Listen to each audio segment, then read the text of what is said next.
With President William Ruto, who has been on a 4-day visit to the Nyanza region, the government has literally been operating from the lakeside city of Kisumu.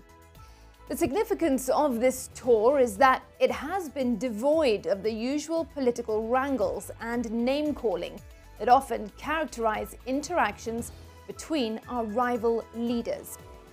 Before he arrived in Kisumu, there had been ethnic clashes on the county's border with Kericho, in which 7 people were killed, scores injured, and 200 displaced.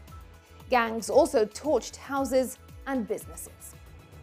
President Ruto then ordered a clampdown on those behind the attacks on their neighbors and the masterminds. Calm has since been restored. Now, during the visit, he commissioned projects in various places, including Bondo in Siaya County, the home of his opponent in last year's presidential election, Raila Odinga. The president has also used his visit to a region that overwhelmingly voted against him to pour cold water on talk, likening the government to a limited company whose dividends go only to shareholders.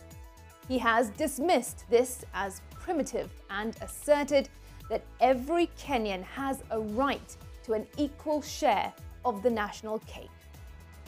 Such a vile, parochial view of the government has no place in our country, where free and fair elections have been held every 5 years since independence 60 years ago.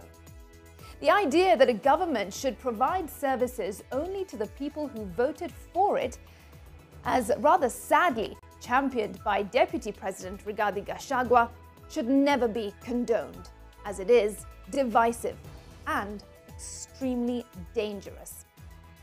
Unfortunately, it seems to be taking root in the Kenya Kwanza Alliance government. Well, hopefully this is not just lip service, but a real commitment to reject the politicization of development and balkanization of the country. Elections are a competition for leadership, after which whoever wins becomes the president of all. That is why he has pledged to share development across the country, regardless of how the people voted in last year's general election.